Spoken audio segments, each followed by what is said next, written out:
A mother's world doesn't crumble with a bang, but with the silent whisper of a note left on an empty bed. I still see the shaky, teenage handwriting on that crumpled piece of paper. Goodbye, Mom. It's bone cancer. For months, doctors had told me my daughter's agony was just growing pains. They told me it was stress. They suggested it was all in her head. But Lily's pain was real. And the night that pain mysteriously vanished was the night our true nightmare began. This is the story of how a mother's intuition and a terrifying note forced us to fight a system that refused to listen, just in time to save my daughter's life. Before the storm, our world was painted in the warm, vibrant colors of ordinary happiness. I see it now in faded home videos. Lily, at 14, a force of nature, with a ponytail flying behind her as she wove through soccer defenders. I hear her laughter, a sound that could fill every room in the house, echoing during late-night talks with friends, or as she blew out the candles on her birthday cake. Our life was a comfortable chaos of family dinners, movie nights piled on the sofa, and the gentle rhythm of school and sports. I was the family archivist, my phone always ready to capture these moments I foolishly believed were infinite. You exist inside these moments, these sun-drenched afternoons and cozy evenings, and you think they are the foundation of your life, solid and unbreakable. Your worries are small, manageable things: a failed math test, a teenage crush gone wrong, the constant battle over a messy room. You have no concept that the very ground beneath your feet is fragile, that a fault line is already forming, preparing to tear your entire world apart. I would look at her, so full of strength and boundless life, and the word sickness felt like a foreign language, a tragedy that belonged to other families, in other universes. The last perfect day ended at the soccer field. She scored the winning goal in the final minutes, a powerful strike that sent the ball flying into the net. I remember the roar of the other parents, the triumphant shouts of her teammates as they mobbed her in celebration. I was filming, of course, my voice thick with pride. It was only later, watching the video on a sleepless night, that I saw it as she walked off the field, smiling and waving at my camera. There was a flicker of a wince, a slight, almost imperceptible hitch in her step as she favored her right leg. It was a tiny crack in the perfect facade, a harbinger so quiet I didn't even notice it at the time. The first mention of it was casual, almost an afterthought. We were clearing the table after dinner, the warm yellow light of our kitchen making everything feel safe. Lily sat down heavily, her hand instinctively going to her shin, rubbing the bone just below her knee. "Mom, my leg is killing me lately," she said, her voice matter-of-fact. "I think I just overdid it at practice." I responded with the standard lines from the parental playbook, suggesting ice, an over-the-counter pain reliever, and a day or two of rest. It was a sports injury, a simple, uncomplicated, temporary problem. My gut gave a tiny, nervous flutter, a feeling I quickly and firmly suppressed. She's an athlete. Athletes get sore. Teenagers are constantly complaining about some ache or pain. I couldn't be that mom, the one who panics at every scrape and rushes to the emergency room for a common sprain. She was tough, a fighter. She would bounce back. I chose to believe in logic, in the simple explanations, because the alternative, the unformed fear lurking in the shadows of my mind, was too terrifying to even acknowledge. It was easier to believe in her strength than in my own nascent anxiety. That night, I walked past her bedroom on my way to my own. The house was quiet, settled into the deep silence of sleep. But as I passed her door, I heard a sound, not a cry, but a soft, rhythmic whimpering, the kind one makes while trying to find a comfortable position against a persistent pain. I peeked inside. In the dim light from the hallway, I could see her tossing and turning, her right leg twitching restlessly under the covers. The pain wasn't just an after-effect of a hard practice. It was a thief, following her into the quiet vulnerability of her sleep. The days bled into weeks, and the pain became an unwelcome member of our family. It was a low, constant hum in the background of our lives, a dull ache that never truly disappeared. Lily stopped asking me to kick the soccer ball around in the backyard. I noticed her taking the stairs one at a time, her hand gripping the railing. Her father, Mark, offered the most common and comforting of explanations. "She's growing, Sarah," he'd say. "These are just growing pains." I had them terribly at her age. We bought new knee braces, tubes of strong-smelling muscle rub, anything that promised a simple, external solution. My denial became an active, conscious effort. Growing pains. Of course, it made perfect sense. She had shot up a few inches over the summer. Her body was just adjusting. I clung to this diagnosis like a life raft in a churning sea of unease. It was logical, it was common, and most importantly, it wasn't scary. I repeated the words to myself, to Mark, to Lily, hoping that if I said them enough, they would solidify into truth. Because if it wasn't something simple, then it had to be something complex, and our perfect world wasn't built for that. The illusion shattered one evening. I found her in her room, not crying loudly, but with silent tears tracing paths down her cheeks in the glow of her bedside lamp. I sat beside her, stroking her hair, and asked what was wrong. Her voice was a small, frightened whisper when she answered, but her words were heavy with a terrible clarity. "It's different, Mom," she said, her eyes meeting mine. "It's not in the muscle, it's deep. It feels like it's in my bone." The word bone landed in the quiet room like a stone, sending ripples of pure, cold fear through me. That single word became a ghost, haunting my every waking thought. I could no longer rationalize or ignore it. The next morning, I called our longtime pediatrician, Dr. Miller. My voice on the phone was a carefully constructed mask of calm, but I could feel my hand trembling as I jotted down the appointment time on the kitchen calendar. The small, neat square for next Tuesday suddenly seemed like a doorway to a future I couldn't see, a portal into the unknown. The time for waiting and hoping was over. We needed answers. A new emotion began to creep in, a bitter and corrosive guilt. Why did I wait so long? She had told me, in her own way, for weeks. She had shown me with her limp, with her quiet withdrawal, and I had told her to put ice on it. I had praised her for being tough when she was really just suffering in silence, trying not to worry us. What if it was something serious? What if these lost weeks were precious? The fear of the unknown was now entangled with the profound, gut-wrenching fear that I had already failed her as a mother. As I stood in the kitchen, staring at the calendar, I looked out the window. The neighborhood kids were playing a loud game of tag, their laughter carrying on the afternoon breeze. But Lily was sitting on the front porch steps, her legs stretched out in front of her, just watching. She wasn't resting. She was isolated, a spectator in a life she was supposed to be living. That image of my vibrant daughter separated from her world by a wall of invisible pain solidified my resolve. There was no turning back. We were going to get an answer. The pediatrician's office was a familiar landscape, the walls covered in the cheerful crayon-drawn art of his young patients. Dr. Miller had known Lily since she was a baby. He was warm, avuncular, but I could feel the familiar pressure of a packed schedule in his hurried movements. He gently palpated Lily's leg, pressing on a few spots. Lily flinched, a sharp intake of breath betraying her pain. He smiled, a practiced, paternalistic smile. "It's a classic case of growing pains," he announced. "Perhaps, combined with Osgood-Schlatter disease, extremely common in young athletes. She'll grow out of it." I felt a dizzying mix of emotions.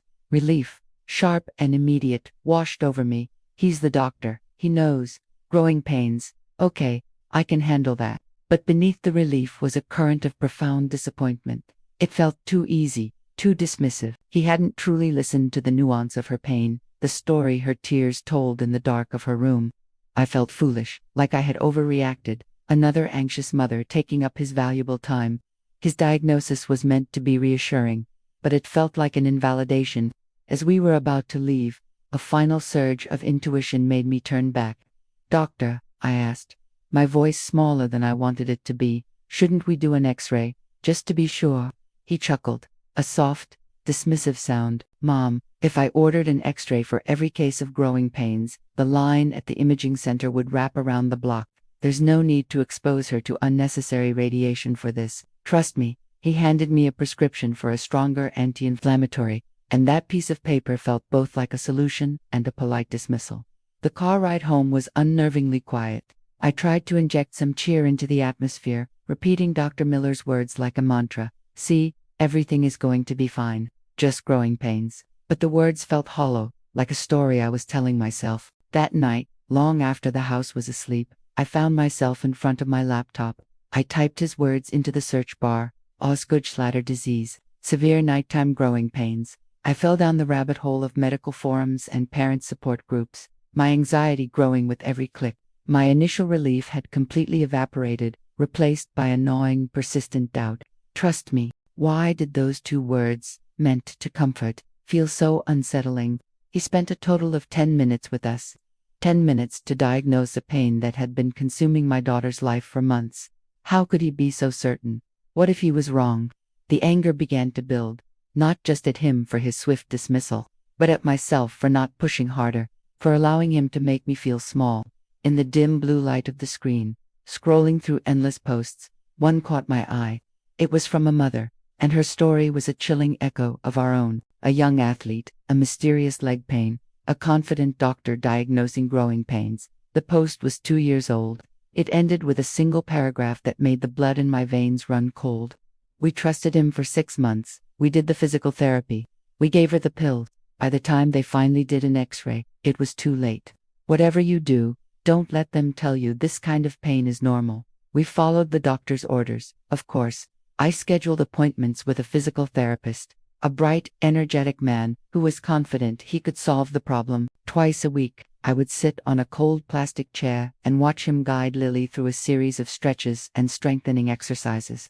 He was optimistic, but I could see the truth on my daughter's face. Each leg lift, each careful bend, caused a deep, sickening pain to flash in her eyes. She was a brave soldier, trying so hard to do what was asked of her, but it was clear this wasn't working. I felt a rising tide of helplessness. This was supposed to be the solution. We were doing everything right, following the prescribed path, and yet, she was only getting worse. I started to question everything. Was she not trying hard enough? No, that wasn't fair. I could see the effort, the grit with which she approached every agonizing repetition. It felt like we were trying to fix a deep crack in the foundation of a house by simply repainting the walls. We were addressing a symptom, not the cause, and wasting precious time. After the 4th session, the therapist, a kind man named David, asked to speak with me privately. He had a concerned look on his face. "You know," he said, choosing his words carefully, "I've treated hundreds of kids with ASB. It almost always responds to these protocols. Her pain seems ... disproportionate, and the way she points to one very specific spot on the bone, it's not typical. Maybe you should think about getting a second opinion." It was the first time a medical professional had validated my fear, the first crack in the wall of certainty that had been built around me. Buoyed by this small validation, I scheduled an appointment with a pediatric sports medicine specialist in the city, an hour's drive away. The trip was filled with a fragile, tentative hope. This would be the one. This doctor would see what everyone else had missed. But after another long wait, another physical exam, and a review of Dr. Miller's notes, the specialist, Dr. Evans, came to the exact same conclusion. He was more thorough, he listened more intently, but the verdict was unchanged. Give the physical therapy more time, he advised. Let's increase her anti-inflammatory dosage. Come back in 8 weeks if there's no improvement. The hope that had carried me to the city shattered into a million pieces. The drive home was a blur of disappointment. A crushing self-doubt began to consume me. Was I the crazy one? 2 different doctors, one a specialist, had told me the same thing. Was I projecting my own anxiety onto my daughter? Was I the source of this drama, unable to accept a simple, common diagnosis? I felt as though I was screaming for help inside a soundproof room, and my own husband was beginning to think I was imagining the noise. Dr. Evans had added one final comment as we left, almost as a procedural afterthought. "Of course, if you notice any significant, visible swelling, or if she develops a fever, bring her back immediately." He said it casually, a standard disclaimer, but for me, it became a new and terrifying checklist. Every night, before she went to sleep, I would find an excuse to look at her leg, my eyes searching, my fingers gently probing for a bump, a lump, any hint of heat. I was now hunting for the very signs I was praying I would never find. While I hunted for physical signs, Lily's world was quietly shrinking. Soccer had been her social centerpiece, and without it, she drifted away from her teammates. The constant pain made it hard to focus in class, and the sleepless nights left her exhausted. Her grades, once a source of pride, began to slip. I would watch her from the kitchen window as she limped home from the bus stop, a solitary figure moving slowly against the flow of her laughing, running peers. One afternoon, I found her sitting alone on the cold metal bleachers, just watching her old team practice, a ghost haunting the edges of a life that was no longer hers. I was watching the light in her eyes go out, and I felt utterly powerless to stop it. My bright, bubbly daughter was becoming quiet and withdrawn, defined not by her personality, but by her ailment. The medical system wasn't just failing to heal her body, it was allowing her spirit to be eroded, day by day. And with every dismissive doctor's appointment and every ineffective therapy session, I felt the heavy cloak of maternal failure settling more deeply onto my own shoulders. Her pain had become my pain, a constant, aching presence. The call came from her history teacher. His voice was laced with concern. "Mrs. Davis," he said, "I just wanted to check in. Lily fell asleep in my class again today, and I've noticed she seems to have lost quite a bit of weight in the last month or so. Is everything all right at home?" The words hit me like a physical blow. Weight loss? It wasn't on Dr. Miller's list. It didn't fit with growing pains. It was a new, ominous symptom, and it was a sign that this was escalating far beyond a simple leg ache. Armed with this new, alarming information, I was back in Dr. Miller's office the next day. This time, I was no longer asking, I was demanding.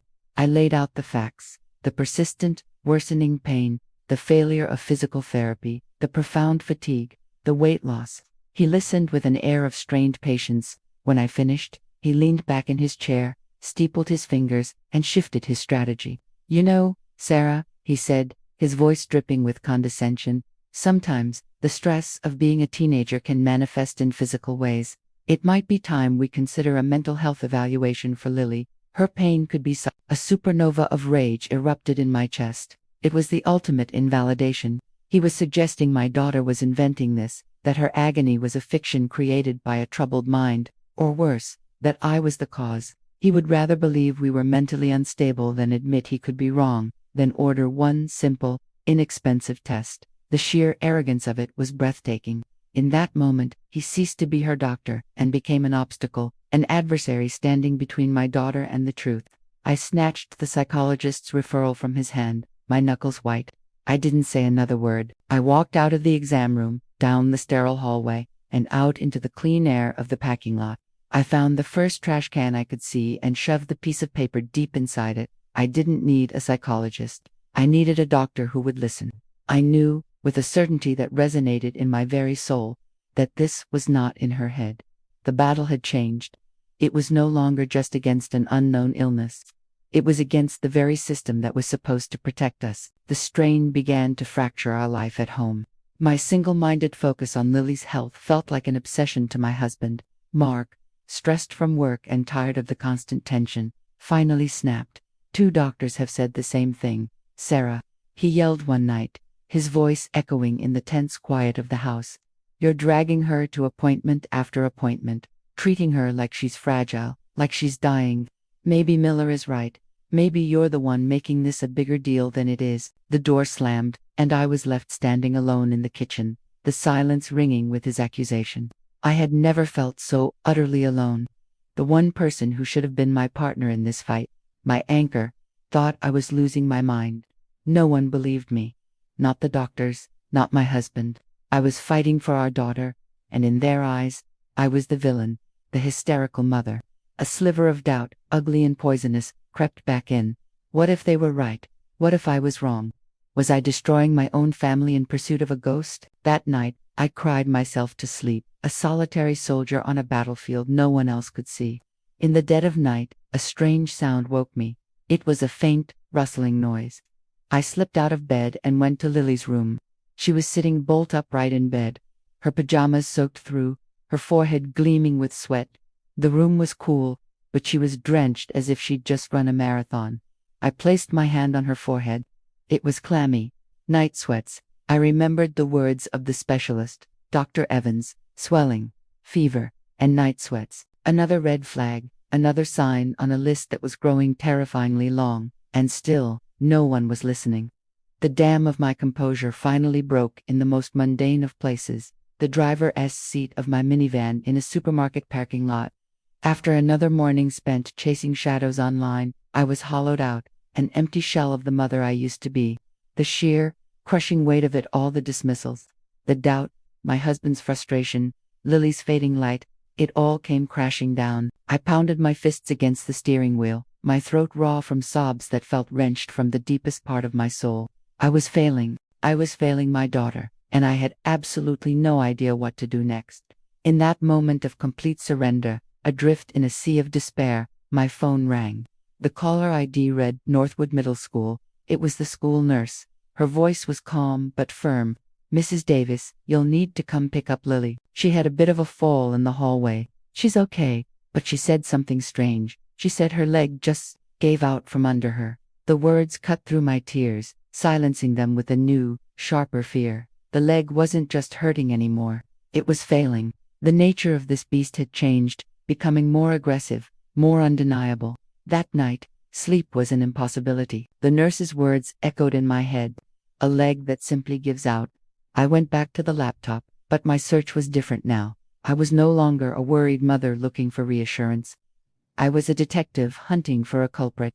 I ignored the parent forums and dove into the cold, clinical world of medical journals and case studies. I typed in the phrases I was most afraid of: misdiagnosed adolescent leg pain, bone tumor, mistaken for growing pains, pathological fracture in teens. I was arming myself. I found it around 2 in the morning. A case study on osteosarcoma, the most common type of bone cancer in teenagers. I scrolled down to the list of classic symptoms: deep, boring pain, worse at night, fatigue, unexplained weight loss. Check, check, check. And then I saw it. In some cases, the tumor can weaken the bone to such a degree that it fractures from minimal or no trauma, a pathological fracture. The fall at school wasn't just a fall. It was a potential fracture. It was a 5-alarm fire, and no one else could even smell the smoke. Armed with this terrifying new knowledge, I crept into Lily's room. She was sleeping, her breath a soft, even rhythm in the darkness. I carried a small flashlight, its beam a nervous tremor in my hand. I gently pulled back her blanket. For months I had looked for something, anything, and tonight I finally saw it. There, on her upper shin, was a subtle but definite fullness, a slight swelling that wasn't there on her other leg. It wasn't the puffy swelling of an injury. It felt firm, solid, like the bone itself was expanding. My heart hammered against my ribs, a frantic bird trapped in a cage. It was a horrifying, soul-shaking moment of validation. I wasn't crazy. It was real. It was right there. I tiptoed out and returned with a sewing tape measure, my hands shaking so badly I could barely hold it straight. I measured both of her legs at the same spot. The right leg, her painful leg, was almost 2 centimeters thicker than the left. It was proof. Concrete, measurable, undeniable proof. The time for asking was over. The next morning, I was at Dr. Miller's office before the lights were even on. I didn't have an appointment. I told the stunned receptionist I would wait as long as it took. When he finally called me back, the timid, pleading mother was gone. In her place stood a warrior. I didn't ask. I told. I laid out my evidence. The measurements, the weight loss, the night sweats, the fall. I slapped the printed medical article on his desk. "I am not leaving this office without a signed order for an X-ray," I said, my voice low and steady. "And if you refuse, my next call will be to the state medical board." His face went through a rapid series of emotions: annoyance, then anger, and finally, a flicker of something else: doubt. Perhaps it was the ferocity in my eyes, or the cold, hard data of the tape measure. But he saw that I was immovable. With a heavy, defeated sigh, he snatched a prescription pad and scribbled on it. "Fine, Mrs. Davis," he said, his voice tight with resentment. "You'll have your X-ray." He practically threw the paper at me. To him, it was a nuisance. To me, it was the key to saving my daughter's life. I drove straight from his office to the imaging center, the paper clutched in my hand. I called the school and made an excuse to pull Lily out early. The drive to our appointment was thick with attention, so heavy it felt hard to breathe. Lily was quiet, sensing the gravity of the day. I tried to make small talk, but my words were brittle. At the center, the X-ray technician was professional but distant. He positioned her leg, took the images, and then said the words that would become our torment. "The radiologist will have a report for your doctor within 24 to 48 hours. But I saw it, just for a second. As he was checking the images on his computer screen before sending us away, his eyes lingered on the screen. His professionally blank expression tightened almost imperceptibly at the corners. It was a tiny, fleeting reaction, but in my hypervigilant state, it was a flare in the dark. He knew. He saw something. He wouldn't say it, but I saw it on his face. and I knew, with chilling certainty, that our 48-hour wait would be an eternity of managed dread. A strange and unsettling peace descended upon our house that evening. Lily came downstairs for dinner, and for the first time in what felt like a lifetime, she wasn't limping. She walked into the kitchen with an even, steady gait. "Mom, this is so weird," she said, a look of genuine confusion on her face. "It doesn't hurt at all. The pain just stopped." Mark and I exchanged a wide-eyed glance. For one brief, beautiful, delusional moment, a wave of hope washed over me. Maybe it was over. Maybe it had all been some bizarre, severe inflammation that had finally, mercifully, broken. But the hope was quickly suffocated by a cold dread. My late-night research had taught me something terrifying. The relief wasn't a good sign. It was an alarm bell. I had read a passage in a medical journal that described how a rapidly growing tumor can destroy the nerve endings inside the bone. The pain doesn't go away because things are better. It goes away because the part of you that is capable of feeling the pain has been annihilated. The silence in her leg was not a sign of healing. It was a sign of destruction. The phone call came the next afternoon. It was Dr. Miller. His voice was unrecognizable. The familiar, condescending tone was gone, replaced by a clipped, urgent gravity. "Sarah," he said, dispensing with any pleasantries, "I've just received the radiologist's report." I gripped the kitchen counter, my knuckles turning white. I stepped into the pantry for a semblance of privacy. "The images show a significant lesion," he continued, his voice tight. It has aggressive features. The margins are ill-defined. It's exactly what you feared. I need you to bring Lily to the main hospital's emergency room immediately. The pediatric oncologist is waiting for you." The words slammed into me. Oncologist, aggressive. Exactly what you feared. The validation I had fought for, bled for, arrived not as a triumph, but as a death sentence. There was no victory, only a hollow, sickening terror. I struggled to breathe, to keep my knees from buckling. But what I didn't know, in my shock, was that I hadn't closed the pantry door completely. Lily, coming down the stairs, had stopped in the hallway. She hadn't heard the beginning of the call, but she had heard the end. She heard oncologist, and she saw the look of pure panic on my face as I stumbled out of the pantry. I hung up the phone in a daze. My mind was a whirlwind. I had to call Mark. I had to get a bag. I had to tell Lily.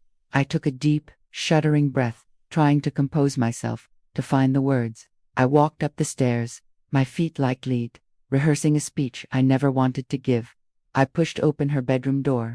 The room was empty. Her bed was unmade, a cool breeze fluttering the curtains from her open window. My first thought was irritation. Where could she have gone at a time like this? Then, the cold dread began to seep back in. The silence in the room was wrong. It was heavy, absolute. "Lily," I called out, my voice trembling slightly. "Lily, honey." The only answer was the whisper of the wind through the open window. A frantic energy began to build inside me. I scanned the room, my eyes darting from her desk to her closet. And then I saw it, sitting starkly in the middle of her pillow, where her head should have been, was a single, folded piece of notebook paper. My blood ran cold. I knew, with a primal certainty, that this was not a casual note. My hand shook so violently I could barely pick it up. I unfolded the paper. It was her handwriting, usually so neat and bubbly, but now it was a jagged, spidery scrawl, the letters distorted by the unsteadiness of her hand. The ink was blurred in places, stained by tears. The message was brutally short. "I heard you on the phone. Oncology. I know what that means. I don't want you to watch me get sick. I love you. Goodbye, Mom. It's bone cancer." The air left my lungs in a single, ragged gasp. The word goodbye struck me with the force of a physical blow. No, no, no, no. My brain couldn't process it. She thinks it's over before it's even begun. She thinks she's sparing us. My baby girl, my brave, foolish, terrified little girl. Where are you? The fear of the diagnosis was instantly eclipsed by a far more immediate and visceral terror. The danger wasn't a tumor that might kill her in the future. The danger was right now, born of her fear and despair. I had to find her. I screamed her name as I ran through the house, throwing open doors, checking every room, my heart threatening to explode from my chest. I called Mark, my words a garbled, hysterical mess of note and goodbye and oncology. He was on his way. I couldn't wait. I burst out the front door, my bare feet hitting the cold pavement, shouting her name into the quiet afternoon air. My mind was a slideshow of horrors, a frantic race through every terrible possibility. I had to think, where would she go? Where does she always go when she's hurting?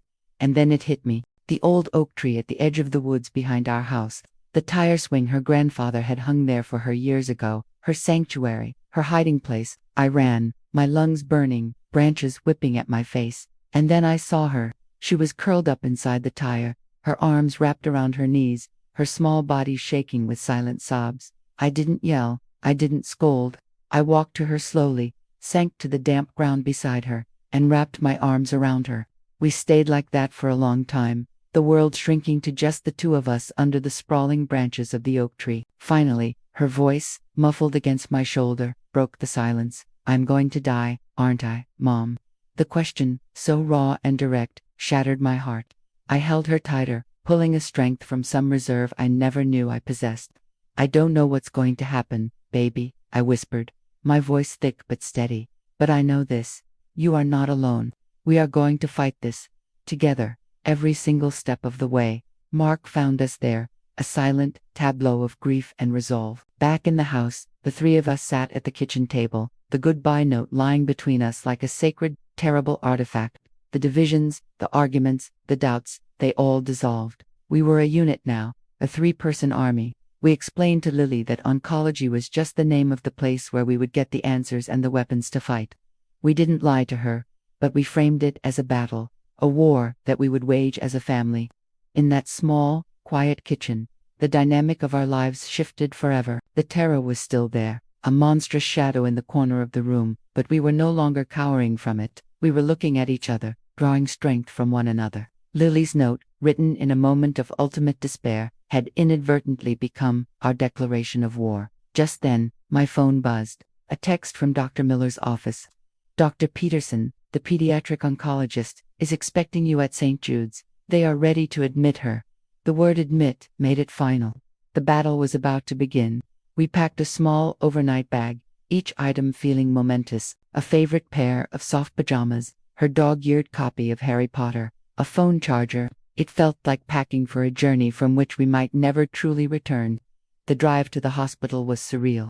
The frantic anxiety of the past few months had been replaced by a grim, somber determination. We played Lily's favorite pop station on the radio, the cheerful music a bizarre counterpoint to the gravity of our mission. No one spoke much, but our hands were always connected, a reassuring squeeze on the shoulder, fingers intertwined. I watched her in the rearview mirror. Her face was pale, her eyes wide, but she wasn't crying anymore. She was looking out the window, at the passing world, not with a sense of farewell, but with a quiet, steely resolve. We were driving into the heart of the storm, but for the first time, we were all driving in the same direction. As we pulled into the hospital complex, a large sign came into view. The words stark and official, Pediatric Cancer Institute. There was no denying it now. We parked the car. I turned around and met her eyes in the mirror. Ready? I asked. She took a deep breath and nodded. The pediatric oncology ward is a place of profound contradictions. The walls are a riot of color, painted with cheerful jungle animals and soaring superheroes. But the air smells of antiseptic, a clean, sterile scent that can't quite mask the underlying odor of illness. We walked down a hallway where the sound of a child's cartoon on a tablet mingled with the rhythmic, urgent beeping of an IV pump. This is a world designed to disguise terror with cheerfulness, a place where immense suffering is met with defiant brightness. They clipped an identification bracelet onto Lily's wrist, and the simple plastic band felt as heavy and final as a shackle. My daughter was now a resident of this terrible, hopeful place. I watched as other parents passed us in the hallway, their faces etched with a familiar mixture of exhaustion and fierce love. They offered us small, knowing smiles. It was a silent welcome to a club no one on earth ever wants to join.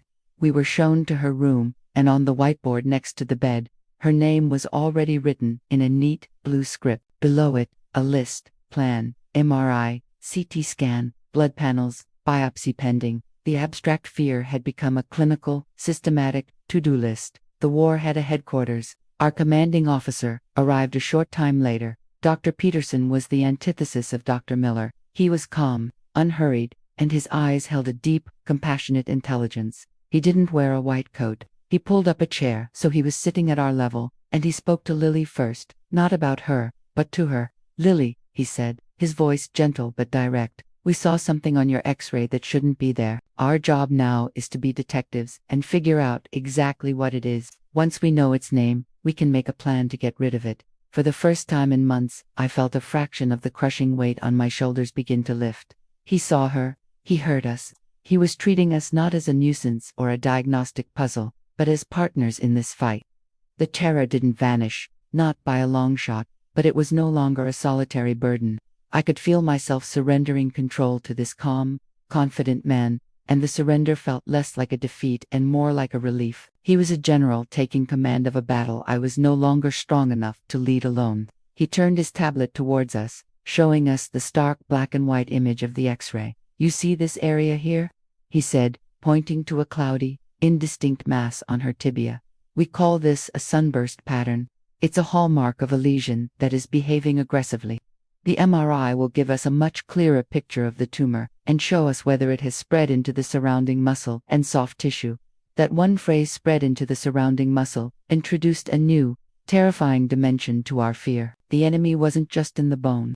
It might have already broken through the walls. The next 48 hours were a blur of cold machines and sharp needles.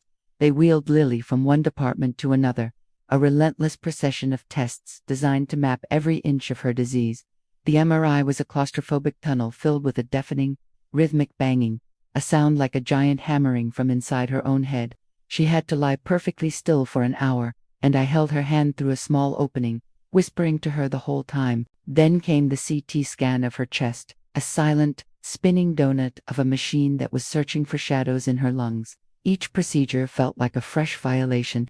I knew it was necessary, that they were gathering the intelligence we needed to fight, but the mother in me screamed in protest.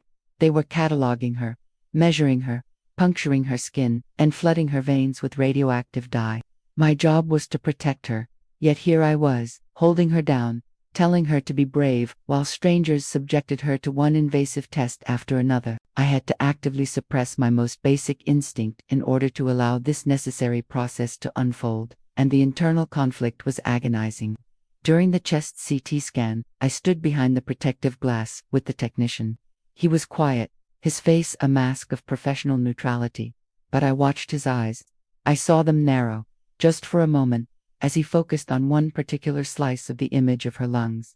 He didn't say a word, he just moved on. But in that fleeting moment, I felt the familiar, cold dread return. It was the same look I had seen on the X-ray technician's face. They were seeing things they weren't yet allowed to tell me about. The final step before the diagnosis was the biopsy. This required general anesthesia.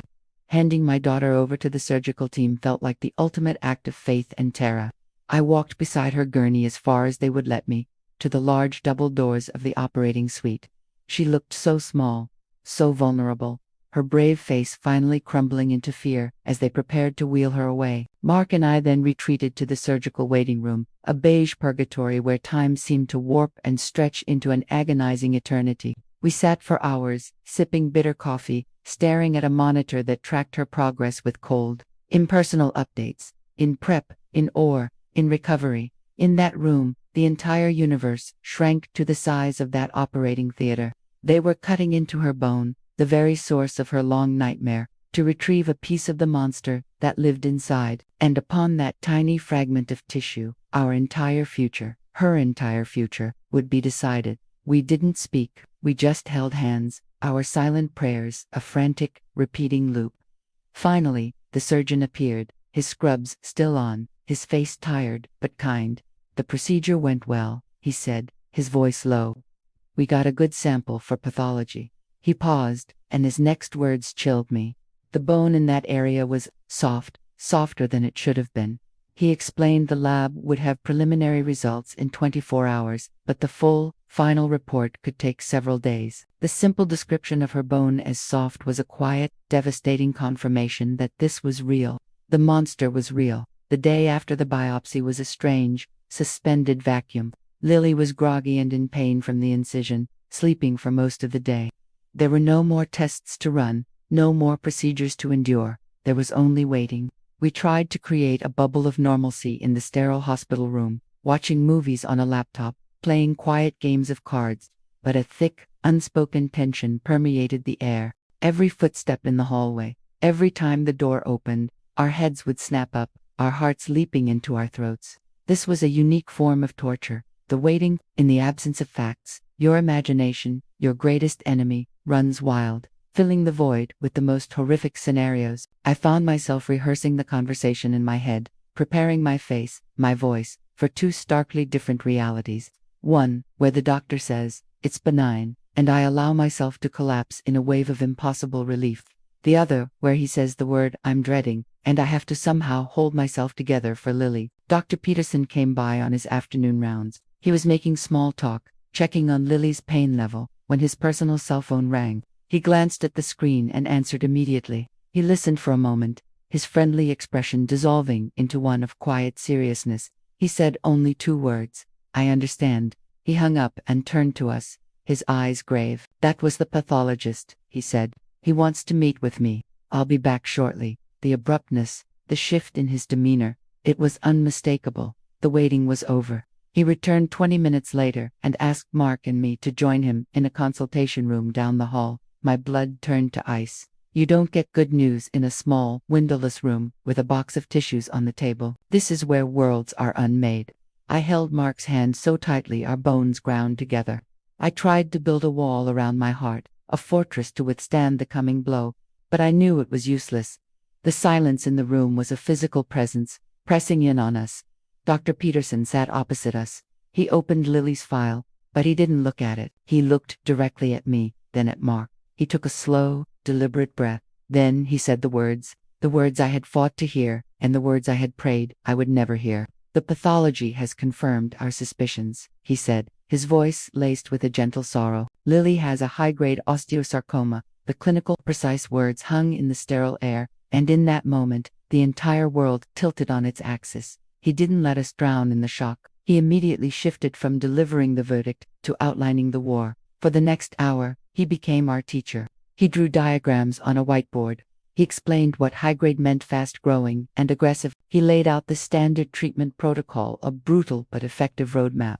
Several months of intensive inpatient chemotherapy to shrink the tumor, followed by a complex surgery to remove it, followed by more chemotherapy to hunt down any microscopic cells left behind. My mind bifurcated. One part was reeling, lost in a tidal wave of grief, but another part, the warrior part he was speaking to, latched onto every word. Protocol, neoadjuvant, chemotherapy, limb salvage surgery, survival rates. These were our new words, the vocabulary of our new life. The grief was a paralyzing fog, but the information was a lifeline, a concrete plan to cling to.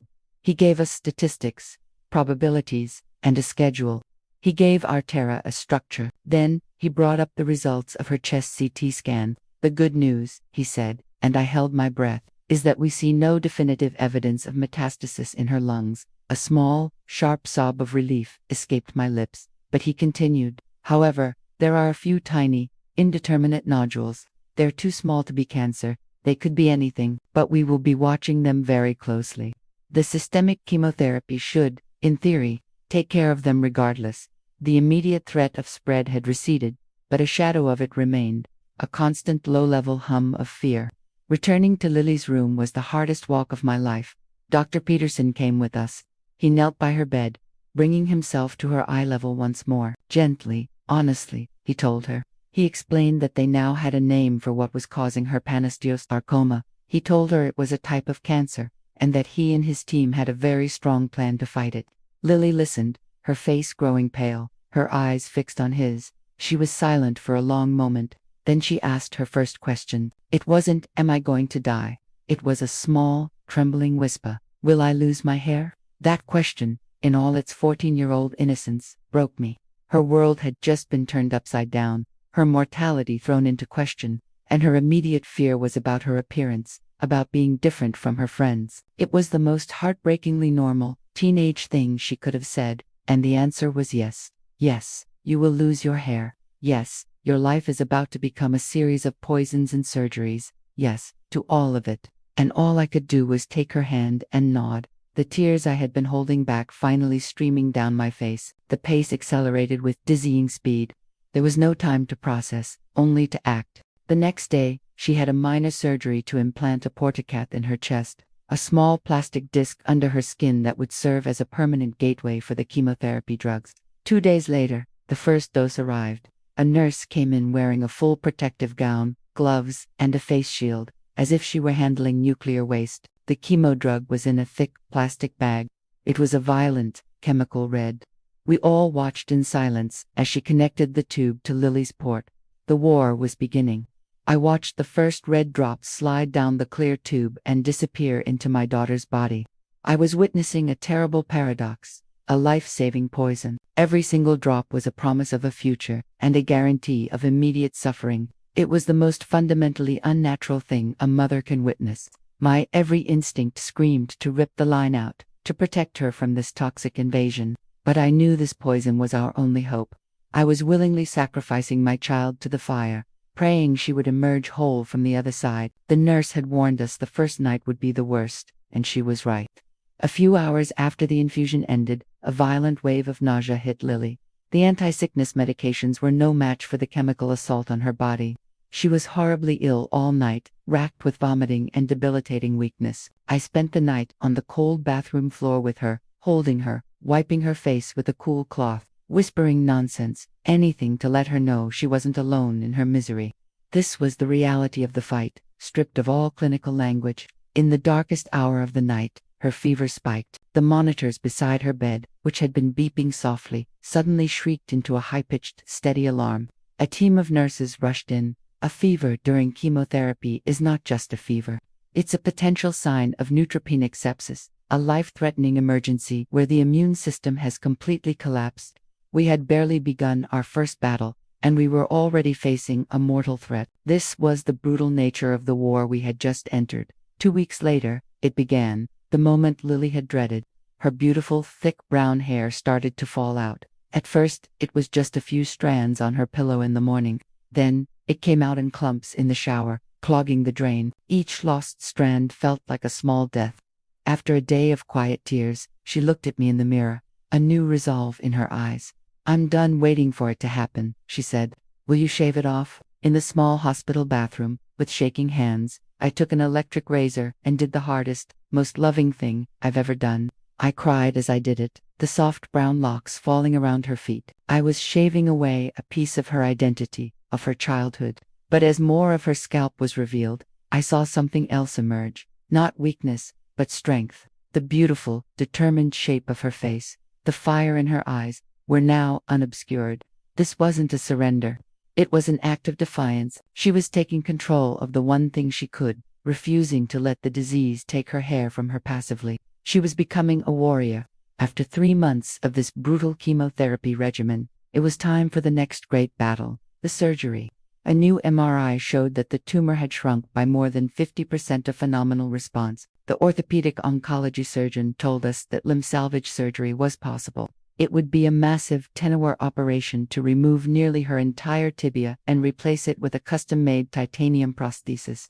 As we walked her to the doors of the operating room for the second time, the stakes felt infinitely higher. We were back in the beige waiting room, our new home base, but this time, the wait was longer, the prayer more intense. They were physically cutting the cancer out of her body. For 10 hours, we existed in a state of suspended animation, marking time by the changing light outside the window. I had to trust the steady hands of a surgeon I had only met twice. The chemotherapy had been a siege.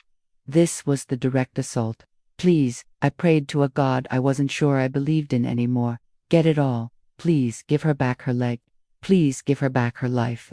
The surgeon finally appeared, his face etched with exhaustion, but a small, triumphant smile played on his lips.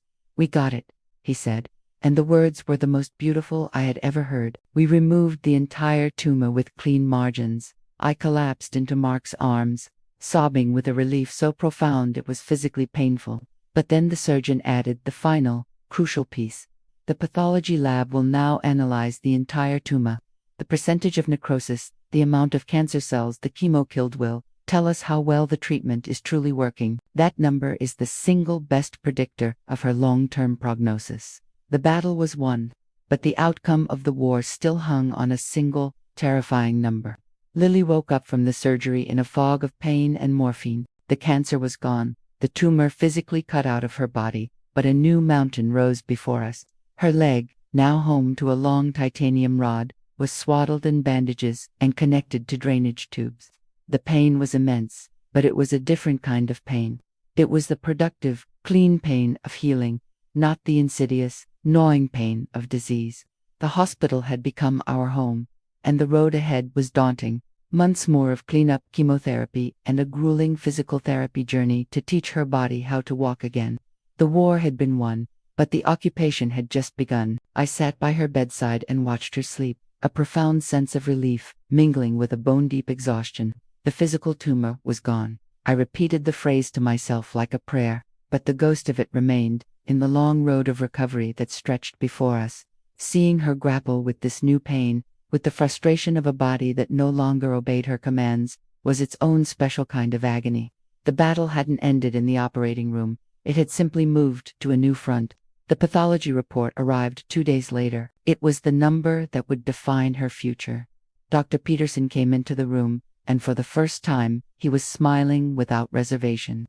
98%, he said, the words ringing in the quiet room. The chemotherapy achieved 98% necrosis of the tumor.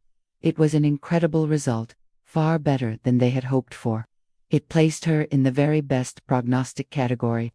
It was the first piece of truly, unambiguously good news we had received since this nightmare began. A brilliant, blinding light in the darkness. After the final rounds of chemotherapy were complete, the real physical work began. Physical therapy was a brutal, inch-by-inch battle. I will never forget the first time they tried to get her to stand. She put weight on her new bionic leg and collapsed in a torrent of tears, a mixture of agony and pure frustration. It was a slow, painstaking process. We measured progress not in miles, but in millimeters. The first time she could flex her foot. The first step with a walker. The day she finally crossed the length of her hospital room on her own 2 feet. Every single step she took was a miracle. Every tiny movement was a victory earned through sweat and tears and a level of grit I had never witnessed. I saw her on the verge of giving up 100 times, her body screaming, her spirit weary, and then I would see that flicker of defiance in her eyes, the same stubborn fire that had defined her on the soccer field. The girl who used to celebrate scoring a winning goal now celebrated being able to put on her own sock. Her definition of victory had changed, but her will to win had not. The fear, however, never truly goes away. During her rehab, she developed a new, persistent pain in her foot. The immediate, reflexive terror that it was a recurrence was paralyzing. Our world, which had started to feel a little more stable, was thrown back into a tailspin of anxiety and what-ifs. They ordered a new battery of scans, and we held our breath for 2 days, waiting for the results. It was nerve damage, a common side effect.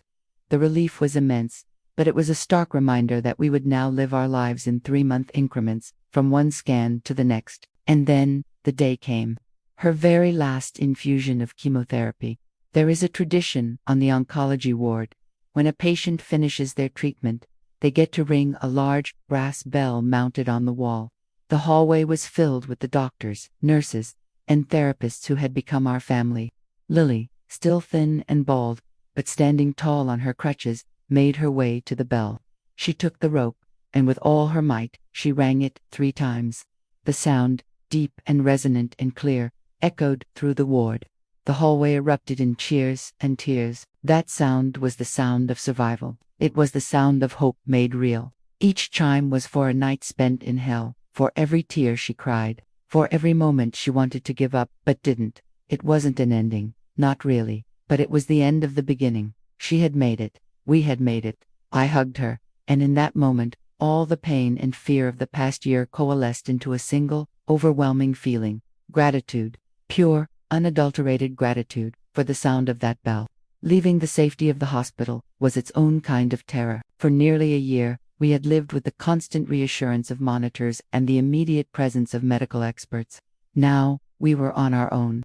The first 3-month follow-up scan loomed in our future like a distant, threatening thundercloud. But we walked out of those automatic doors and into the sunshine, and Lily took her first breath of fresh air as a survivor, no longer a patient. The world looked different, brighter somehow. Life after cancer is not about going back to the way things were. It's about forging a new path. Lily couldn't play soccer anymore. The risk of impact on her prosthesis was too great. It was a devastating loss, the final thing the cancer took from her. But instead of surrendering to the loss, she found a new way to move. She discovered swimming.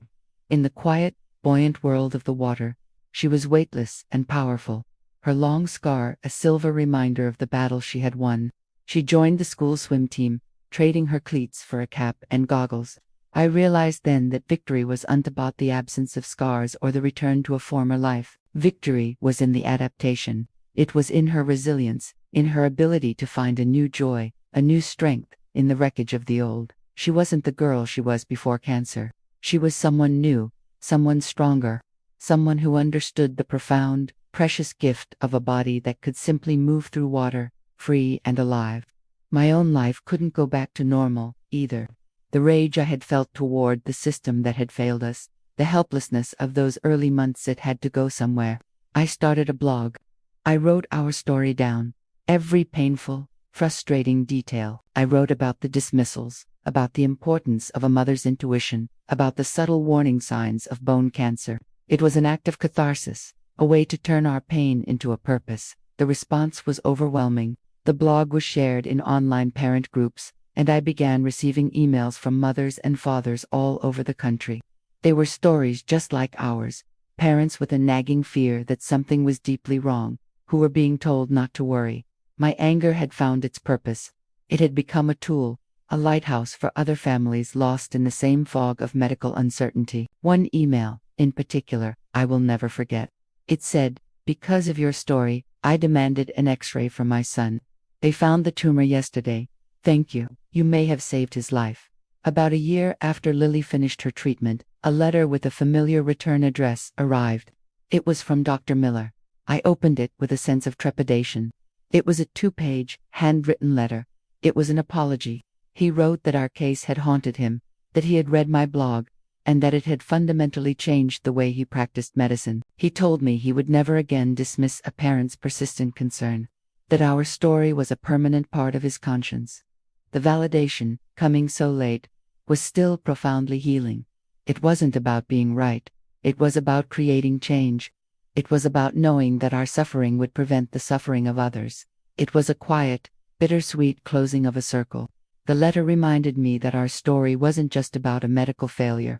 It was about the capacity for growth, for learning, for humility, even within the system that had caused us so much pain. Years passed. Lily is a young woman now, her hair long and healthy, a faint limp, the only visible reminder of her ordeal, besides the scar she wears with pride. One night, we were sitting in the backyard, looking up at the stars, just as we had done when she was a little girl. She told me she had decided what she wanted to study in college. She wants to be a pediatric oncology nurse.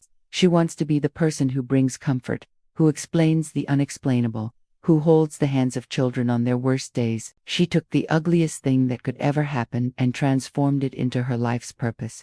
The cancer didn't define her, but it forged her. Watching her now, so full of grace and strength and empathy, I see that the frightened little girl in the tire swing is gone. In her place is a warrior who has chosen to return to the battlefield, not to fight, but to heal. My job as her protector is over. Now I am simply her biggest fan. I keep the note. It's in a small memory box on my desk. For so long, it was a symbol of my deepest fear, a reminder of how close I came to losing everything. But I look at it differently now. That note, scrawled in a moment of terror, wasn't a goodbye. It was a testament. It was the unvarnished truth, spoken by the only person who truly knew it because she could feel it in her own bones. It was the catalyst, the spark that lit the fire in me to fight for her when no one else would. In the end, that terrified note is what saved her life. If you take one thing away from our story, let it be this: you are the world's leading expert on your own body and on the bodies of your children. Your intuition is not anxiety, it is data. Your concern is not an overreaction, it is a vital sign. Do not allow anyone, no matter how many degrees they have, to make you feel small for advocating for your health. Ask the hard questions, demand the tests, seek the second opinions, be the fierce, relentless warrior your family needs. Because sometimes, The only thing standing between a diagnosis and a disaster is one person's refusal to be dismissed. Our journey was born from a nightmare, but it taught us the true meaning of hope.